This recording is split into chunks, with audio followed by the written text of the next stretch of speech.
Shalom, shalom, bien-aimés, bienvenue dans nos capsules hebdomadaires. Un proverbe par jour éloigne la folie pour toujours. Cette semaine, je vous propose un texte dans les évangiles, le livre de Luc, le chapitre 11, le verset 1, qui nous montre que Jésus, il priait en un lieu et ses disciples se sont approchés de lui ont dit « Enseigne-nous à prier comme Jean l'a enseigné à ses disciples. » La prière, une activité principale, primordiale pour tout enfant de Dieu.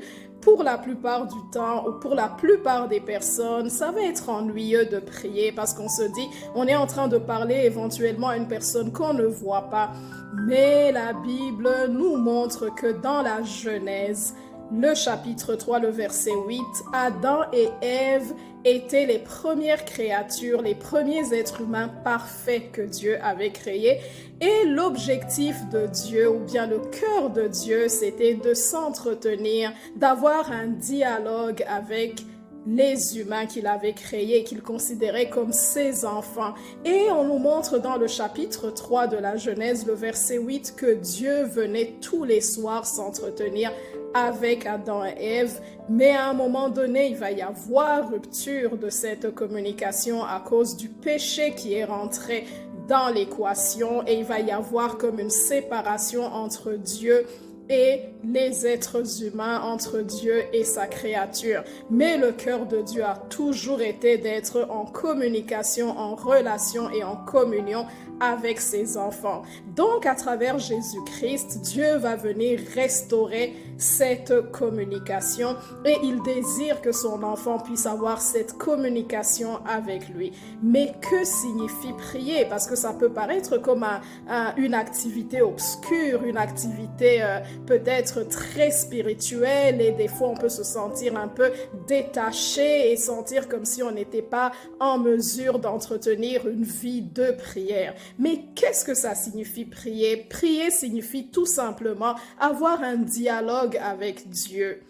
Dieu veut que nous puissions avoir un dialogue avec lui. Et pour avoir un dialogue ou bien un échange avec une personne, nous devons premièrement parler la même langue que la personne.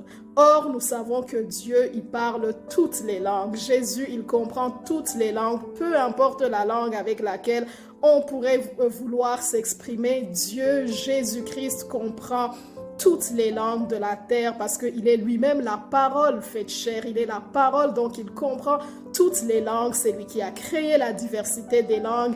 La Bible nous montre que le jour de la Pentecôte, il y a plusieurs langues qui se sont déposées, même des langues peut-être encore inconnues, comme on va parler, on va dire, il y a le parler en langue, donc il y a même des langues totalement inconnues. Mais pour échanger donc avec une personne, prérequis, il faut parler la même langue et on voit qu'il n'y a pas de barrière pour parler avec Dieu parce que lui, il parle toutes les langues. Deuxièmement, il faut émettre sur la même longueur d'onde.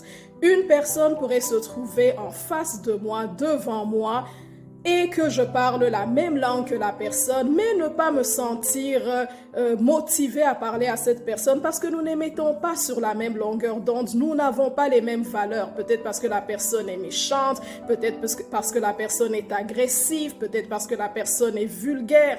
Donc Dieu, à travers sa parole, il va nous montrer quelles sont ses valeurs à lui, quels sont les standards qui nous obligent afin que nous puissions émettre sur la même longueur d'onde. Premièrement, la parole de Dieu va nous dire que celui qui s'approche de Dieu croit que Dieu existe.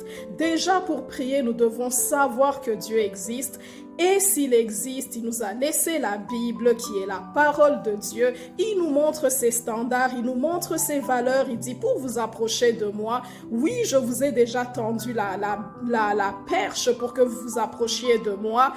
Mais il faut que nous émettions sur la même longueur d'onde. Il faut abandonner le péché, il faut abandonner le mensonge, il faut abandonner certaines pratiques afin que nous puissions émettre sur la même longueur d'onde et pouvoir échanger. Donc, parler la même langue, émettre sur la même longueur d'onde en lisant la parole de Dieu pour savoir ce que Dieu aime. Lui, c'est sûr, il sait ce que nous aimons parce que c'est lui qui nous a créés.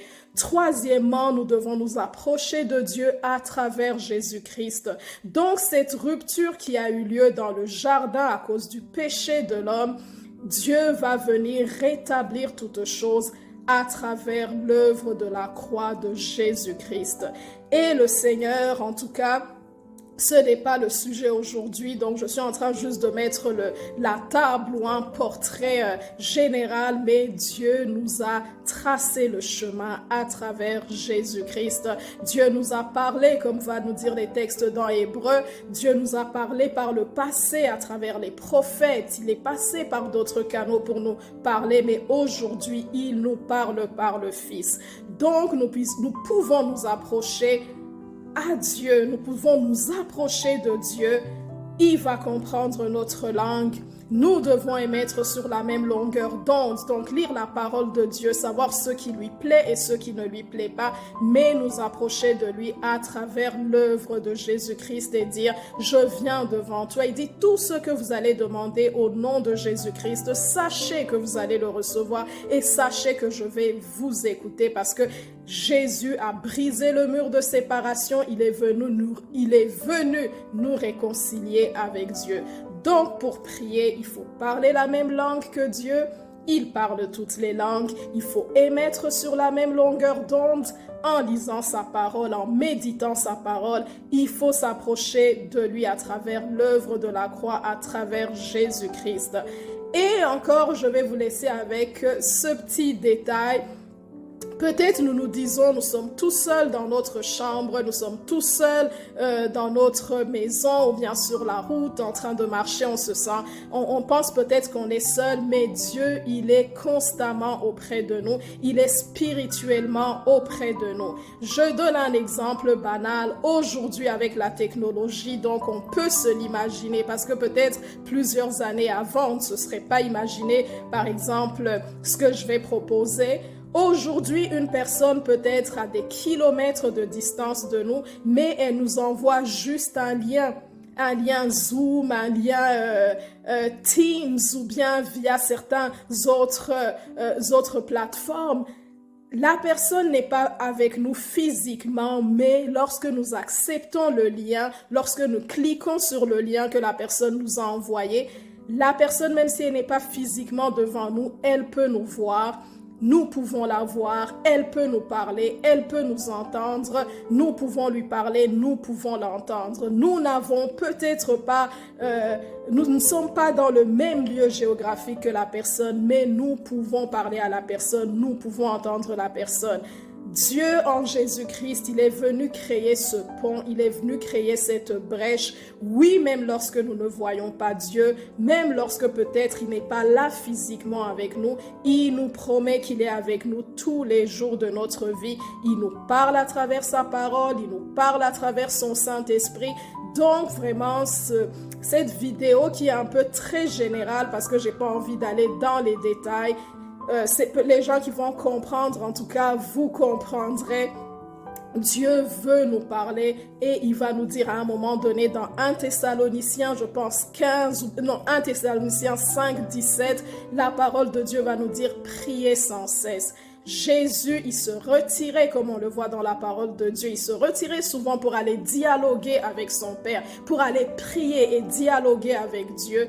Mais aussi, Dieu va nous dire, priez sans cesse. À tout moment, vous pouvez dialoguer avec moi. On sait, en tout cas, si on est un être humain normalement constitué, on a toujours des pensées qui sont en train de trotter dans notre tête. Mais on peut changer ces pensées. Au lieu d'avoir ces pensées qui sont pour la plupart du temps des préoccupations, au lieu d'avoir ces pensées qui trottent dans notre esprit, on peut commencer à dialoguer avec Dieu, soit de manière vocale ou bien juste dans notre esprit, on parle à Dieu. Donc quand la Bible va nous dire prier sans cesse, cela n'implique pas d'aller tout le temps se retirer pour parler à Dieu, mais on peut parler à Dieu dans notre esprit, on peut communiquer. Et lorsqu'on est habitué à lire la parole de Dieu, on va comprendre comment Dieu nous parle. Il va nous parler à travers son Saint-Esprit. Comme la parole de Dieu nous dit que le Saint-Esprit va nous rappeler les paroles de Dieu. Même lorsque des fois on est abattu, lorsque des fois on est découragé, mais qu'on a cette culture de parler à Dieu, le Saint-Esprit Saint-Esprit va venir nous rappeler les versets de la parole de Dieu. Il va venir nous rappeler les paroles que Dieu nous a déjà écrites de toute éternité. Le Saint-Esprit peut prendre une parole que nous avons lue il y a 1 mois, il y a 2 mois ou bien le même jour. Il peut prendre cette parole et venir nous la proposer comme étant la réponse que Dieu vient nous apporter. Donc vraiment, j'aimerais nous encourager à cultiver cet esprit de prière, à cultiver cette habitude de prier constamment, de prier sans cesse, de dialoguer, de parler, de communiquer avec Dieu, soit en prenant un temps à part, ou tout simplement en communiquant dans notre esprit avec Dieu, et ça va devenir une habitude. Et pour être fort dans la prière, il faut vraiment connaître les standards de Dieu, les valeurs de Dieu, comprendre ce qu'il veut nous dire donc en lisant sa parole. Un proverbe par jour éloigne la folie pour toujours.